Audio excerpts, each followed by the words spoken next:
RTI ಕಾರ್ಯಕರ್ತ ನಕಲಿ ದಾಖಲೆಗಳನ್ನು ನೀಡಿ ಹಲವು ಜನಗಳಿಗೆ ವಂಚನೆ ಮಾಡುತ್ತಿದ್ದ ಪರಮೇಶ್ ಎಂಬಾತ. ಈ ಘಟನೆಯು ಪೊಲೀಸ್ ಠಾಣಾ ವ್ಯಾಪ್ತಿಯ ಬೆಳತೂರು ಕಾಲೋನಿಯಲ್ಲಿ ಬೆಳಕಿಗೆ ಬಂದಿದೆ. ಸುಳ್ಳು ಮಾಹಿತಿಯ ಬಗ್ಗೆ ಬಯಲು ಮಾಡಿದ್ದಕ್ಕೆ ಆರ್ಟಿಐ ಕಾರ್ಯಕರ್ತ ಬೆಳತೂರು ಪರಮೇಶ್ ಎಂಬಾತ ಶ್ರೀನಿವಾಸ್ ಮತ್ತು ಸ್ನೇಹಿತನ ಮೇಲೆ ಅವಾಚ್ಯ ಶಬ್ದದಿಂದ ನಿಂದಿಸಿ ಕಾರು ಹತ್ತಿಸಲು ಮುಂದಾಗಿದ್ದಾರೆ. ಅಲ್ಲದೆ ಕೊಲೆಗೂ ಸಹ ಯತ್ನಿಸಿದ್ದಾರೆ. ಈ ಪ್ರಕರಣದ ಬಗ್ಗೆ ಶ್ರೀನಿವಾಸ್ ಕಾಡುಗೋಡಿ ಪೊಲೀಸ್ ಠಾಣೆಯಲ್ಲಿ ಎಫ್ಐಆರ್ ದಾಖಲಿಸಿದ್ದಾರೆ. ನಂತರ ಆರೋಪಿ ಬೆಳತೂರು ಪರಮೇಶ್ ಎಂಬಾತನನ್ನು ಬಂಧಿಸಿದ ಕಾಡುಗೋಡಿ ಪೊಲೀಸರು. ಇದರಿಂದ ನಿಟ್ಟುಸಿರು ಬಿಟ್ಟ ಶ್ರೀನಿವಾಸ್ ಅವರ ಕುಟುಂಬ. ಕಾಡುಗೋಡಿ ಪೊಲೀಸವ್ರಿಗೆಲ್ಲ ಕೊಟ್ರಿ, ಅವ್ರು ಕೋಟಿ ದಂಡಗಳು ನಮಸ್ಕಾರ ಕೊಡ್ತೀವಿ. ಅವರು ಇವತ್ತು ಕಾಡುಗೋಡಿ ಪೊಲೀಸವರು ಅವ್ರನ್ನ ಬಂದ್ ಮಾಡವ್ರೆ, ಅರೆಸ್ಟ್ ಮಾಡವ್ರೆ. ಆ ಥರ ನಮಗಾಗ ಪರಿಸ್ಥಿತಿ ಇನ್ನೊಬ್ರಿಗೆ ಆಗಬಾರ್ದು. ಅವನು ಜೈಲು ಶಿಕ್ಷೆ ಆಗಲೇಬೇಕು ಅನ್ಕೋ. ಇವತ್ತು ಜೈಸಿಗೆ ಹಾಕಿದ್ದಾರೆ. ನಮ್ಮ ಕಾಡುವವರಿಗೆ ತುಂಬ ಧನ್ಯವಾದಗಳು ಹೇಳ್ತೀನಿ. ಕೇಸಲ್ಲಿ ಅವ್ರು ಇದೇ ರೀತಿ ಬೇರೆ ಬೇರೆ ಸ್ಕ್ಯಾಮ್ಗಳು ಮಾಡ್ತಾ ಇದ್ದಾರೆ. ಸುಳ್ಳು ಕಂಪ್ಲೇಂಟ್ಗಳು ಹಾಕೋದು, ಹುಡುಗಿನಿಗೆ ಒಂದು ಕೇಸ್ಗಳು ಹಾಕ್ಸೋದು, ಮತ್ತು SC/ST ಅಲ್ದಿರ SC/ST ಅಂತ ಹೇಳ್ಕೊಂಡು ಹೊರಡೋದು, ಮತ್ತು ಸರ್ಕಾರ ಅನುದಾನಗಳು ಮಿಸ್ಯೂಸ್ ಮಾಡೋದೆಲ್ಲ ಮಾಡ್ತಿದ್ದಾರೆ. ಅದು ದಾಖಲೆಗಳ ಸಮೇತ ಮುಂದಿನ ದಿನಗಳು ನಾನು ಬಿಡುಗಡೆ ಮಾಡ್ತೀನಿ. ನಮ್ಮ ಹತ್ರ ಎಲ್ಲ ರೀತಿಯ ದಾಖಲೆಗಳಿದ್ದಾವೆ. ಅದಾದಮೇಲೆ ಸುಮ್ಮನೆ ನಮ್ಮನ್ನ ಬೆದರಿಕೆ ಹಾಕೋದು, ನಾನು ರೌಡಿ ಶೀಟ್ರು, ನಾನು ಏನು ಮಾಡೋಕ್ಕಾಗಲ್ಲ, ನಾನು ದುಡ್ಡಿದೆ, ನಾನು ಕೋರ್ಟ್ನ ಜಡ್ಜ್ನೇ ಕೊಂಡ್ಕೊಂಡ್ಬಿಡ್ತೀನಿ, ಪೊಲೀಸನ್ನು ಕೊಂಡ್ಕೊಂಡ್ಬಿಡ್ತೀನಿ ಹೇಳ್ತಾರೆ. ಆದರೆ ನಮ್ಮ ಪೊಲೀಸರು ಅದಕ್ಕೆ ಯಾವುದೇ ರೀತಿ ಬಗ್ಗಿಲ್ಲ.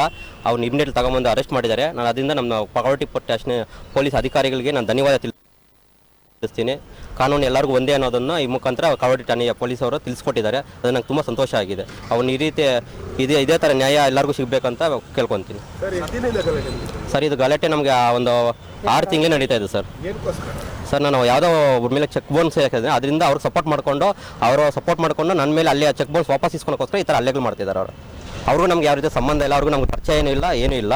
ಪರಮೇಶನ್ ಅವರು ರೌಡಿ ಶೀಟರ್ ಅಂತೆ, ನಮಗೂ ಗೊತ್ತಿಲ್ಲ. ಅವರು ನಾನು ರೌಡಿ ಅಂದ್ಬಿಟ್ಟು ನಮ್ಮ ತಮ್ಮನಿಂತಿ ಮೇಲೆ ಏನು ಗಲಾಟೆ ಮಾಡಿದ್ರು. ಅವ್ರು ಒಂದು ಕಾವಡಿ ಸ್ಟೇಷನಲ್ಲಿ ಕಂಪ್ಲೇಂಟ್ ಹಾಕಿದ್ರು. ಅದಾದ್ಮೇಲೆ ಕೋಪ ಮಾಡ್ಕೊಂಡ್ಬಿಟ್ಟು ನಮ್ಮ ಮೇಲೆ ಕಂಪ್ಲೇಂಟ್ ಹಾಕ್ತೀನಿ, ನಾನು ಯಾರು ಗೊತ್ತಾ ಅಂದ್ಬಿಟ್ಟು ನನ್ನ ಮೇಲೆ ಅಟ್ಯಾಕ್ ಮಾಡಿದ್ದಾರೆ. ಮೊನ್ನೆ ಗುದ್ದು ಸಾಯಿಸುತ್ತೀನಿ ಅಂತ ಸುಮ್ಮನೆ ಎಲ್ಲರ ಮೇಲೆ ಎಲ್ಲರೂ ಸಿಕ್ಕದೆ ಅಲ್ಲಿ ಸುಪಾರಿಗಳು ಕೊಡೋದು. ನಂಗೆ ಕೈ ಎತ್ಬಿಟ್ಟು ಒಂದು 5 ಲಕ್ಷ, ಕಾಲು ಎತ್ಬಿಟ್ಟು 10 ಲಕ್ಷ ಅಂದ್ಬಿಟ್ಟು ಸುಪಾರಿಗಳು ಕೊಡ್ತಾರಂತೆ. ರೌಡಿಗಳಿಗೆಲ್ಲ ನಮ್ಮ ಮೇಲೆ ಸಾಯಿಸೋದಕ್ಕೆ, ನಮ್ಮ ಫ್ಯಾಮಿಲಿ ಸಾಯಿಸೋಕೆ ಸುಪಾರಿ ಕೊಡ್ತಾರಂತೆ. ನನಗೇನು ಕುಟುಂಬಕ್ಕೆ ನಮಗೇನು ಹೆಚ್ಚು ಕಮ್ಮಿ ಆದರೆ ಅದಕ್ಕೆ ಕಾರಣ ಪರಮೇಶ್ ಮತ್ತು ಅವರ ಟೀಮು ಇದೆ, ಒಂದು ಟೀಮ್ ಕಟ್ಕೊಂಡ್ಬಿಟ್ಟಿದ್ದಾರೆ. ಅವ್ರ ಟೀಮ್ ಅವರೇ ಕಾರಣ ಆಗ್ತಾರೆ. ನಿಮ್ಮ ತಮ್ಮ ಮೇಲೆ ಕೇಸ್ ಹಾಕಿದ್ದಾರೆ ಅಂದ್ರೆ ಏನು ಸರ್? ನನ್ನ ತಮ್ಮ ಮೇಲೆ ಸುಮ್ಮನೆ ನಾವು ST ಅಲ್ಲ ಅಂದ್ಬಿಟ್ಟು ನಮ್ಮ ಮೇಲೆ ಕೇಸ್ ಹಾಕಿದ್ದಾರೆ. ನಾವು ST ನಾಯಕರು, ನಮ್ಮ ಸ್ವಂತ ಬೆಶೆಟ್ಟಿಯಲ್ಲಿ ಅಂತ ಮಾಸ್ತೀವು ನಮ್ಮದು. ನಾವು ಇದೇ ಬೆಂಗಳೂರವರು, ಕರ್ನಾಟಕದವರೇ, ಅವರು ಆಂಧ್ರದವರವರು. ಇಲ್ಲಿ ವಲಸೆ ಅಂತ ಬಂದ್ಬಿಟ್ಟು ಇಲ್ಲಿ ಇದು ಮಾಡ್ತಾ ಇದ್ದಾರೆ. ನಮ್ಮ ತಮ್ಮನ ಸ್ಕೂಲ್ಗೆ ಹೋಗ್ಬಿಟ್ಟು ನಮ್ಮ ತಮ್ಮನ ಹೆಸರು ಹೇಳ್ಕೊಂಡು ನಮ್ಮ ತಮ್ಮ ಸಿಗ್ನೇಚರ್ ಮಾಡಿ ನಮ್ಮ ತಮ್ಮ ಸ್ಕೂಲ್ ದಾಖಲೆಗಳೆಲ್ಲ ತಗೊಂಬಂದು ಹೈಕೋರ್ಟಲ್ಲಿ ಸುಮ್ಮನೆ ಕೇಸ್ ಹಾಕಿದ್ದಾರೆ. ಕೇಸ್ ಹಾಕಿದ್ಮೇಲೆ ವಕಾಲತ್ತು ಹಾಕಿದೆ, ಅದಕ್ಕೂ ಬರ್ತಾ ಇಲ್ಲ ಅವರು. ಅದಾದಮೇಲೆ ಕೇಳಿದ್ರೆ ಅವರು ನಮ್ಮ ತಮ್ಮನ ಸಿಗ್ನೇಚರೇ ಫೋರ್ಜರಿ ಮಾಡಿದ್ದಾರೆ. ನಮ್ಮ ತಮ್ಮನೇ ನಾನೇ ಸ್ಟೂಡೆಂಟ್ ಅಂದ್ಬಿಟ್ಟು ಸುಳ್ಳು ಹೇಳ್ಕೊಂಡು ಓಡಾಡ್ತಾ ಇದ್ದಾರೆ. ಸುಳ್ಳು ಕೇಸ್ಗಳು ಹಾಕೋದು, ನಮ್ಮ ಬೆದರಿಸೋದು, ಕೇಸ್ ವಾಪಸ್ ಇಸ್ಕೊ ಅಂತ ಹೇಳೋದು ಮಾಡೋದು ಅವ್ರ ಉದ್ದೇಶ. ಸರ್ಕಾರಿ ಸೌಲಭ್ಯಗಳು ಹೆಂಗೆ ಸರ್ ಮಿಸ್ಯೂಸ್ ಮಾಡ್ಕೊಂಡಿದ್ದಾರೆ ಸರ್? ಸರ್ಕಾರ ಅಂದರೆ ಅವ್ರಿಗೆ ಆಲ್ರೆಡಿ ಅವ್ರ 52 ಕೋಟಿ ಇದೆ ಅಂದ್ಬಿಟ್ಟು ಅವರೇ ಫೇಸ್ಬುಕ್ಕಲ್ಲಿ ಹಾಕೊಂಡು ಓಡ್ತಾರೆ. ಅವ್ರ ಹತ್ರ ಆಲ್ರೆಡಿ 4 ಕಾರ್ಗಳಿದ್ದಾವೆ. ಒಂದು ಇನೋವಾ ಇದೆ, ಟಾರ್ ಇದೆ, ಮತ್ತು ಬೇರೆ ಇನ್ನೊಂದು ಫಾರ್ಚುನರ್ ಎಲ್ಲ ಇದೆ ಅವ್ರ ಹತ್ರ. ಕಾರ್ಗಳು ಇಟ್ಕೊಂಡು ರೇಷನ್ ಕಾರ್ಡ್ BPL ಬಡವ್ರು ಕೊಡುವಂಥ BPL ಕಾರ್ಡ್ನ ಮಿಸ್ಯೂಸ್ ಮಾಡ್ಕೊತವ್ರೆ. ಅದರಿಂದ ಆಲ್ರೆಡಿ ಕಂಪ್ಲೇಂಟ್ ಮಾಡಿದ್ರು ತಹಶೀಲ್ದಾರ್ಗೆ. ಅವ್ರು ನೋಟಿಸ್ ಕೊಟ್ಟಿದ್ದಾರೆ. ಇವರು ರಿಪ್ಲೈ ಇನ್ನೂ ಮಾಡಿಲ್ಲ ಅವರು.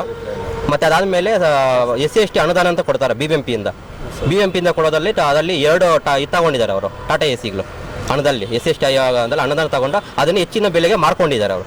ಅದೊಂದು ದಾಖಲೆಗಳು ಕಂಪ್ಲೇಂಟ್ ಕೊಟ್ಟಿದ್ದಾರೆ. ಅದು ಎನ್ಕ್ವೈರಿ ನಡೀತಾ ಇದೆ. ಇನ್ನು ಮುಂದಿನ ದಿನಗಳು ಇನ್ನೂ ಬೇರೆ ಸ್ಕ್ಯಾಮೆಲ್ಲ ಮಾಡಿದ್ದಾರೆ. ಅದು ಎಲ್ಲ ದಾಖಲೆಗಳು ನಾವು ಬಿಡ್ತೀವಿ ಸರ್. ಕ್ಯಾಸ್ಟ್ ಸರ್ಟಿಫಿಕೇಟ್ ಚೇಂಜ್ ಮಾಡಿದ್ದಾರೆ ಅವರು. ಅವ್ರ ಮೂಲ ಆಂಧ್ರ ಅವ್ರದ್ದು, ಇಲ್ಲಿ ಬಂದಿರೋದು. ಅವ್ರ ಮೂಲ ಯಾವುದಿಲ್ಲ, ನಮ್ಮ ಕರ್ನಾಟಕ ಮೂಲ ಇಲ್ಲೇ. ನಾವು ST ಅಲ್ಲ ಅಂದ್ಬಿಟ್ಟು ನಮ್ಮನ್ನೇ ಹೇಳ್ತಾರೆ. ನಾವೇ ನಾಯಕರಲ್ಲ ಅಂತ ನಮ್ಗೆ ಹೇಳ್ತಾರೆ. ನಾವು ದಾಖಲೆಗಳು ಕಟ್ಟಲ್ಲಿ ಇದು ಮಾಡಿದ್ದೀರಿ.